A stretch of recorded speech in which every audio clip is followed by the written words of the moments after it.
Hey y'all, wanted to share some flowers that I've been making for some of the Halloween mini albums I'm working on, and also do a quick tutorial on how I made some of these that would be really helpful to beginners. I get a lot of emails from beginner paper crafters, and when I was working on these today, it occurred to me that this is one of these flowers is probably the easiest one you can make. You don't need any special tools to do it. So, but just wanted to show some of this fun fabric that I got at Joann's yesterday. And it's 50% off right now. It's in the costume section. It's kind of a fabric-backed vinyl. And I got it in the green and the black. Because I wanted to do some layered flowers. And I used the Tim Holtz grunge flower to do this. And I don't know if you can tell on camera, but I actually ran the vinyl through one of my, Cuttlebug folders just to see what it would do, and it did give a subtle texture to it. Maybe you can see on the black if you couldn't see on the green.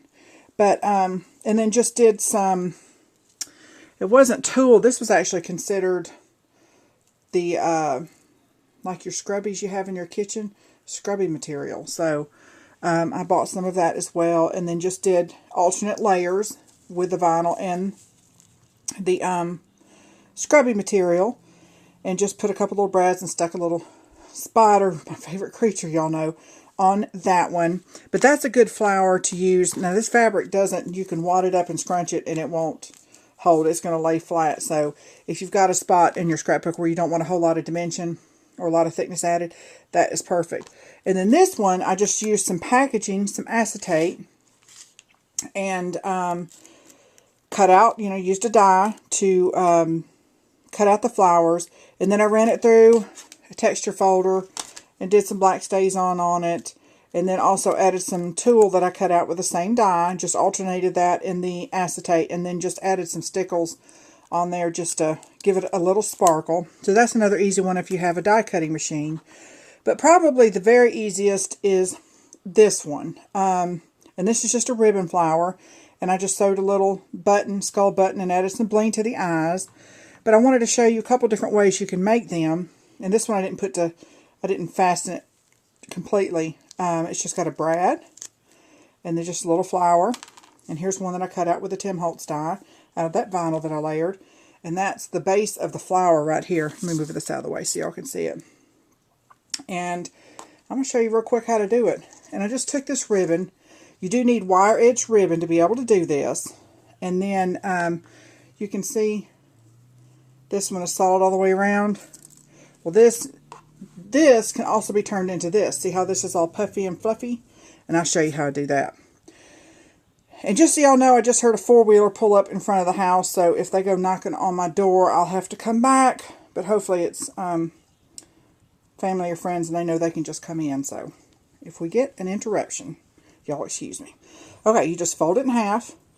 And then you just start kind of pleating. It's family or friends, y'all. I can hear them coming in. You just start pleating and just forming a little circle. I'll turn it over on the other side, actually. I like going in this direction. Hey, sweetie. I'm doing a video. And you just do like this. And you go around and just squish it. Squish it and ruffle it. And the wire helps, hold its shape. And the more you ruffle, of course, the fuller the flower is going to be. And it's just as simple as this. And then once you get, your circle. And y'all ignore my grungy scissors. These are my scissors that I use for just anything and everything that's rough. I would never use my paper cutting or my ribbon cutting scissors for cutting metal wire. But, and then you just squish it together. Squish your center together. And then you get the ruffle. And how I make the poofy flower, and you can do this with regular scissors, but I'm going to use my pinking shears. You just make little clips all the way around. And then that makes little loops that fluff up. And just makes a really cute little poofy flower. No sewing required. And Just go all the way around. And then there you go. You've got a poofy little flower. So it's just really cute. And I just wanted to show you how. All I did with the button on this one was just squish it together. And then you can either just glue that on, or you can sew it on just with a needle and thread. Just as simple as this. And that's what I did on the first one that I made, was go ahead and just sewed it on. It just gave a little more stability to the flower. And then the button as well. So it's just as simple as that. Just run this through a couple times to secure him down. Going up and down in his nose here.